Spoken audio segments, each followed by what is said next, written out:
11 mai 2015, în Nachira, la almacenul lui Paco.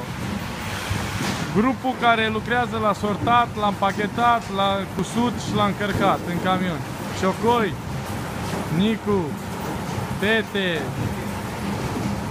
Lucian, Marius, Puiu!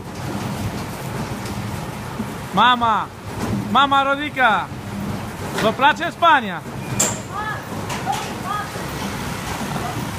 Cât faceți la zi, mă? Cât câștigați la zi? 50 de euro.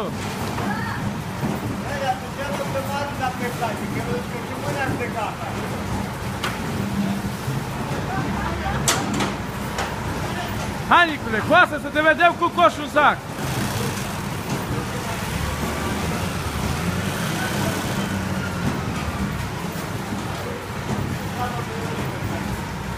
Așa să fac bani în Spania, să știe toată lumea. 50 de euro pe zi, zilnic, 3 luni de zile.